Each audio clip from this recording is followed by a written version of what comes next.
केंद्र सरकार आज से नई एकीकृत खाद्य सुरक्षा योजना लागू कर रही है।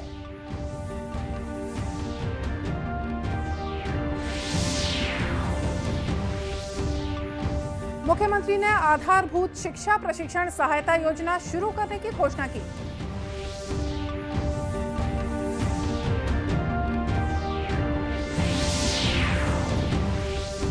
केंद्र सरकार ने चीन, सिंगापुर और थाईलैंड सहित अन्य कुछ देशों से आने वाले यात्रियों के लिए आरटी-पीसीआर जांच अनिवार्य की।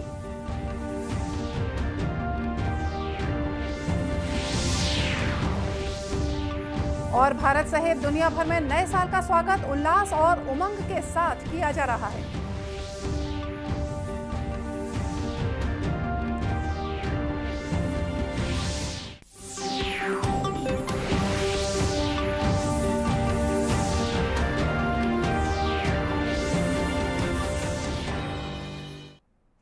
नमस्कार, सभी दर्शकों को नव वर्ष की शुभकामनाएं और बधाई। आप देख रहे हैं दूरदर्शन समाचार। मैं हूं मोनिका शर्मा और आइए अब देखते हैं समाचार विस्तार से।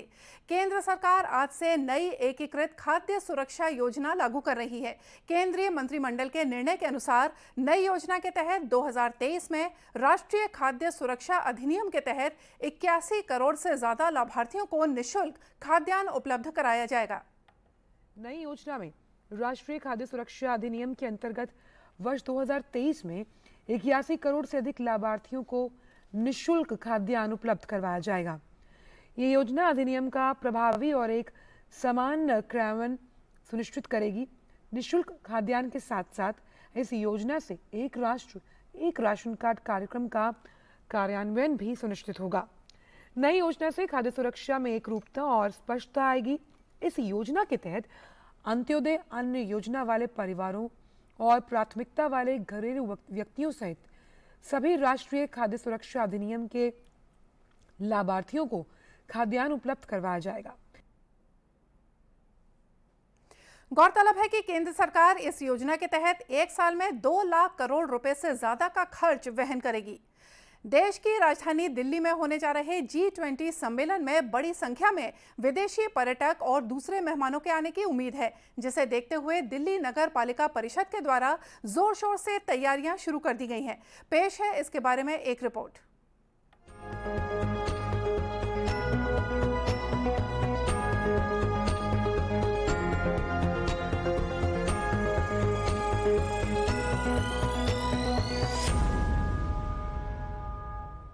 G20 के लिए एनडीएमसी लुटियन जोन को दुल्हन की तरह सजा रही है।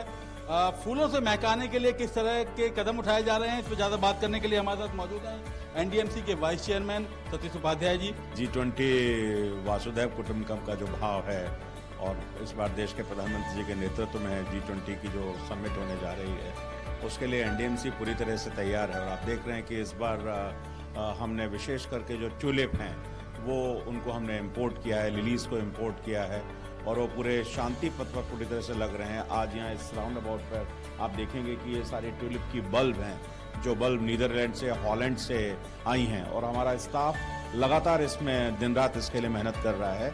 आप देखेंगे कि यहाँ पर इसकी तैयारी हो रही है और ये तैयारी अभी इन बल्ब को 12 से 15 डिग्री टेम्परेचर में हम अपने स्पेशल इसको रखते हैं और उस टेम्परेचर को मेंटेन करते हुए ही यहाँ पर ये बल्ब यहाँ पर लगाएंगे।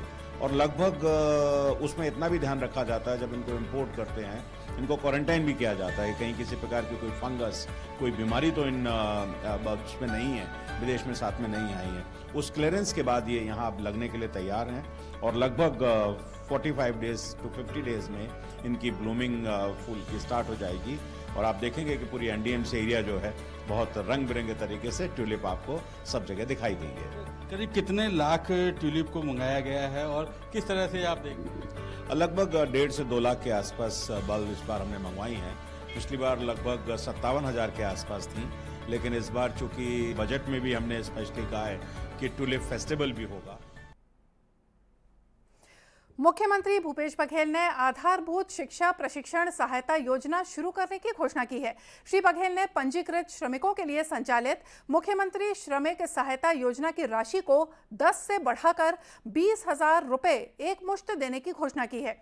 इसके साथ ही श्री बघेल ने प्रतियोगी परीक्षाओं के लिए श्रमिकों के बच्चों को निःशुल्क कोचिंग की सुविधा देने का भी ऐलान किया है। मुख्यमंत्री ने पंजीकृत निर्माण श्रमिकों के लिए संचालित मेधावी छात्र छात्रा शिक्षा प्रोत्साहन योजना के नाम में परिवर्तन करते हुए मुख्यमंत्री नोनी बाबू मेधावी शिक्षा योजना करने की घोषणा की।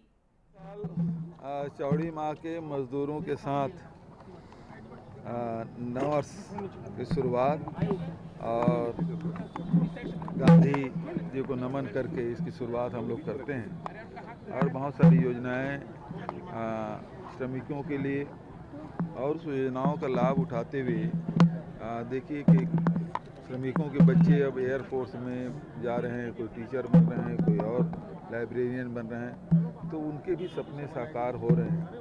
छत्तीसगढ़ सरकार की योजनाओं का लाभ उठाते हुए हमने और भी सुविधाओं की घोषणा की है जिसके उसके जीवन में भी खुशहाली आ सके। तो पूरे प्रदेशवासियों को नव वर्ष की बहुत बहुत बधाई, शुभकामनाएं। 2023 सबके लिए मंगलमय हो।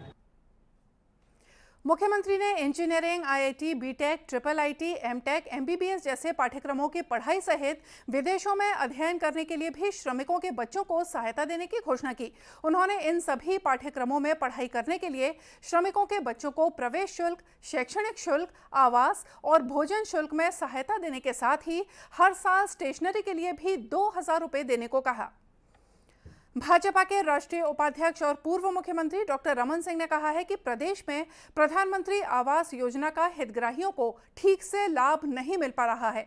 डॉक्टर सिंह ने भिलाई के सेक्टर 9 स्थित पंडित जवाहरलाल नेहरू चिकित्सालय में आत्मदाह के प्रयास में गंभीर रूप से झुलसी महिला को देखने के बाद पत्रकारों से चर्चा करते हुए कहा कि प्रदेश में 16 लाख से ज्यादा हितग्राहियों को आवास का इंतजार है। और इसके बाद सबके सामने सार्वजनिक रूप से आग लगाया, बचाने वाला कोई नहीं। और नगर निगम ने जो असहयोग किया है, जिस प्रकार इसकी तकलीफ और पीड़ा हुई और इस प्रकार वहाँ खड़े होकर तमाशा देखते रहे, तो ये बहुत ही निंदनीय और घृणित विषय है। और उसके मन में यही पीड़ा है कि उसके उत्तेजना में और गुस्सा में थी, उस समय भी इतने लोग सामने थे, उनको समझाए हुए रहते तो ठीक हो जाता, मगर इसके बाद भी कोई बचाने का प्रयास नहीं हुआ। ये नगर निगम की घोर लापरवाही। गौरतलब है कि राजनांदगांव नगर निगम द्वारा प्रधानमंत्री आवास योजना के तहत बनाए गए मकानों को बेजा कब्जाधारियों को निकालने के अभियान के दौरान एक महिला ने आत्मदाह का प्रयास किया, जिसे गंभीर हालत में भिलाई के अस्पताल में भर्ती कराया गया है। देश में पिछले 24 घंटों में कोविड के 265 नए मामलों की पुष्टि हुई है। स्वस्थ होने की दर 98.8% है। वर्तमान में 2,706 लोग कोरोना से संक्रमित हैं। केंद्रीय स्वास्थ्य मंत्रालय ने बताया है कि राष्ट्रव्यापी टीकाकरण अभियान के तहत कल 64,000 से ज्यादा कोविड रोधी टीके लगाए गए। अब तक 220 करोड़ से ज्यादा टीके लगाए जा चुके हैं। इस बीच केंद्र सरकार ने चीन, हांगकांग, जापान, दक्षिण कोरिया, सिंगापुर और थाईलैंड से आने वाले यात्रियों के लिए RT-PCR जांच जरूरी कर दी है।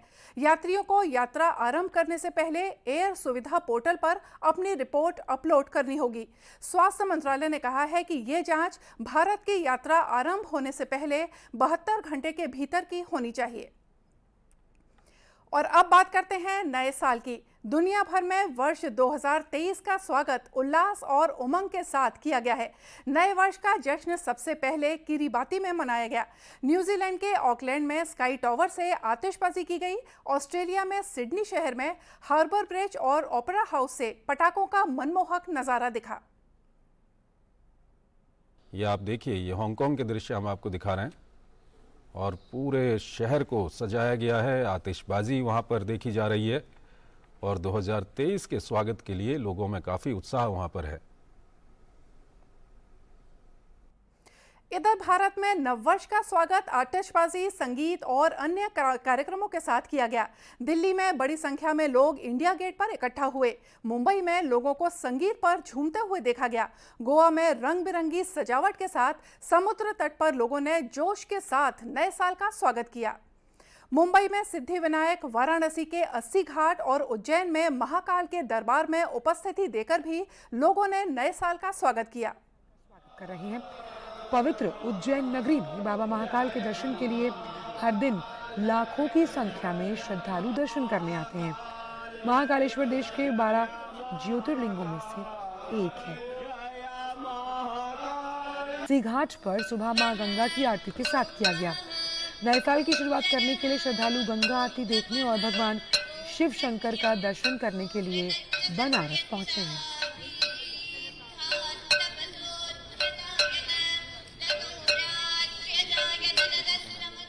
मुंबई के सिद्धिविनायक मंदिर में सुबह से ही आरती में हमने देखा कि लोग की भीड़ जमा है। मंत्रोच्चारण के साथ श्रद्धालुओं ने सिद्धिविनायक मंदिर में भगवान गणेश के दर्शन कर नए साल की शुरुआत की।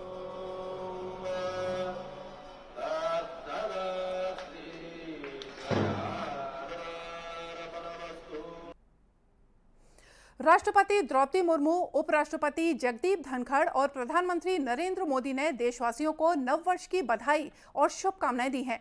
राष्ट्रपति ने अपने संदेश में आशा व्यक्त की कि नया साल प्रत्येक व्यक्ति के जीवन में नई खुशियां, नए लक्ष्य, प्रेरणा और अधिक उपलब्धियां लाएगा। उपराष्ट्रपति ने लोगों से नए वर्ष में भारत को प्रगति और समृद्धि की ऊंचाइयों तक ले जाने की अपील की है। प्रधानमंत्री ने अपने ट्वीट संदेश में कहा कि ये नया वर्ष प्रत्येक के लिए आशा, प्रसन्नता और सफलताओं से परिपूर्ण रहे। उन्होंने सभी के लिए बेहतर स्वास्थ्य के आशीर्वाद की कामना की। जांजगीर चांपा जिले में प्रधानमंत्री शौचालय योजना और जल जीवन मिशन ने ग्रामीण महिलाओं के जीवन को एक नई दिशा दी है। जिले के पामगढ़ ब्लॉक के भुईगांव में प्रधानमंत्री शौचालय योजना के माध्यम से घर घर में बनाए गए शौचालयों से स्वच्छ भारत मिशन को भी बढ़ावा मिला है। शौचालयों के निर्माण से सबसे ज्यादा खुशी महिलाओं में देखी जा सकती है। लाभार्थियों ने बताया कि घर में शौचालय के निर्माण से उन्हें कई परेशानियों से छुटकारा मिल गया है। पहले हमारे गांव में सार्वजनिक शौचालय नहीं रही थी, बहुत गंदगी रही से और महिला मन ला बहुत इति उति जाए में बहुत शर्मिंदगी महसूस हुआ। अब यदि सार्वजनिक शौचालय बन गए ना तो सब ला बढ़िया एक लाभ मिला थे और बढ़िया साफ सुथरा है जगह। पहली महिला मन ला शौचालय के लिए बहुत परेशानी होती रही से, खेत खार तालाब किनारे अगर जात रही से। अब मतलब गांव में बन गए शौचालय तो थोड़ा से अच्छा हो गए गांव के लिए।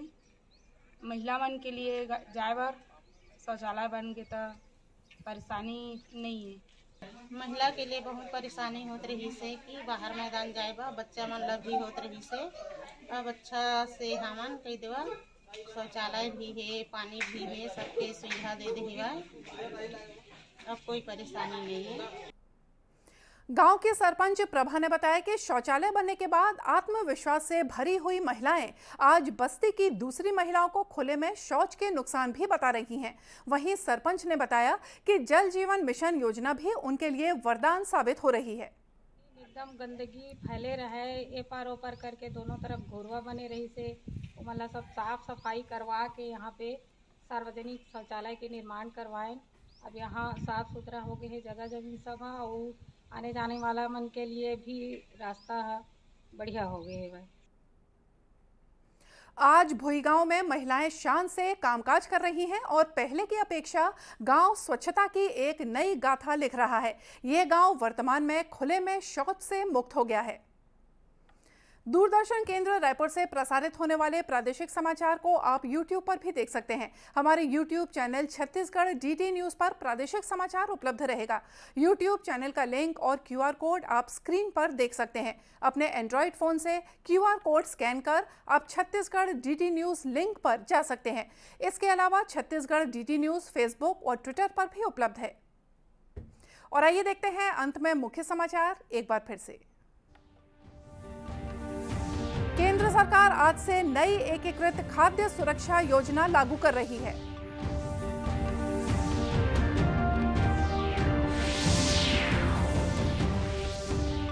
मुख्यमंत्री ने आधारभूत शिक्षा प्रशिक्षण सहायता योजना शुरू करने की घोषणा की।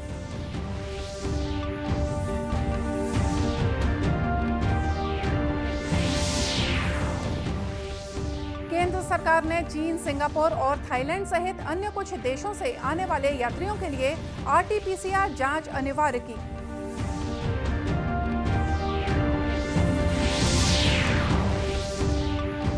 भारत सहित दुनिया भर में नए साल का स्वागत उल्लास और उमंग के साथ किया जा रहा है। और इसी के साथ ये समाचार बुलेटिन यहीं समाप्त हुआ। नमस्कार।